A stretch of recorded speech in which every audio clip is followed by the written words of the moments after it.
How can we cause the largest number of people to understand that we are in fact all one, to understand our unity?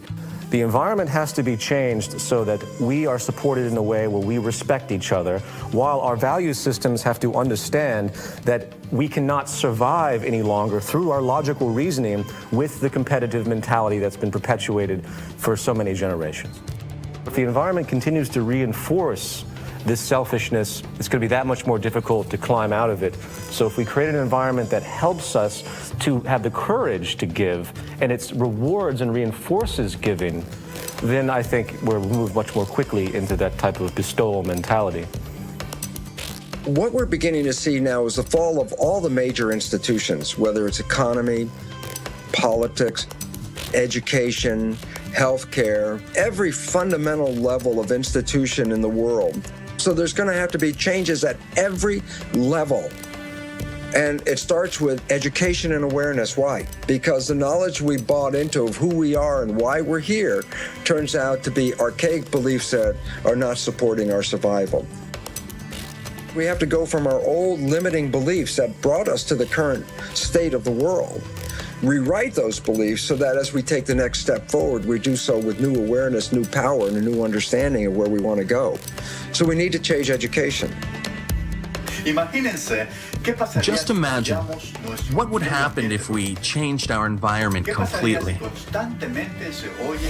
What if we would constantly hear in the news, through art, entertainment, advertisement, that we're all interdependent, that we're all interconnected as one integral system?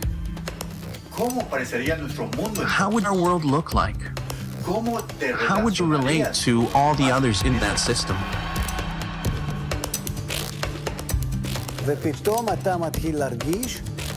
You would suddenly begin to feel that you relate to others as somewhat close to you.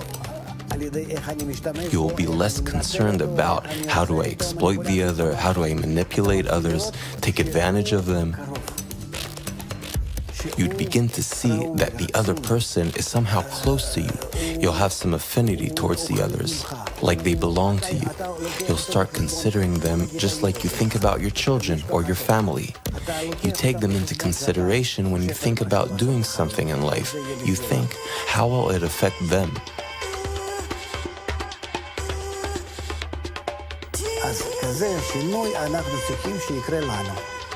So that is the kind of change we need to go through.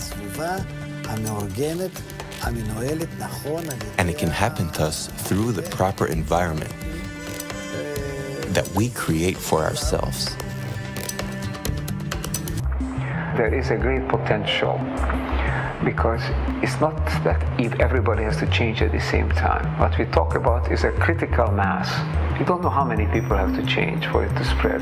But the fact is that when people begin to think differently, begin to act differently, that has an effect on others, it spreads. Scientists at RPI have found that when just 10% of the population are deeply committed to an idea, their idea will always be adopted by the majority of the society. Now, what's interesting is their mathematical model shows that it's like a spontaneous leap. That is, below 10%, there is no visible progress. However, above 10%, the idea spreads like wildfire. I don't think it's going to occur first on the whole among the leadership, neither political nor business leadership. I think there are always exceptions, and there are very enlightened political leaders, the enlightened business people. But on the whole, these people have too much stake on the present system, and they're afraid of change, because their own base of power and wealth lies in maintaining the current system. So the change has to come from elsewhere. I don't think it can come from the very poorest people. The very poorest people, maybe 2 billion people in the world, try to survive somehow. They have to get the food and the housing and the job and the healthcare and the education that is a minimum requirement. We can't expect it from that, maybe 200-300 million people who are really the wealthy and the leading classes. It has to come from those who are in between, who have a choice, who are becoming increasingly concerned, and who know that something needs to be done, and the hope is that they will wake up. I think the problem with global crises is that from each individual's point of view, it becomes difficult to know what do I do about it. When I say my ego and transform my ego, it's an illusion. How can I transform my ego when I'm dependent on so many other egos?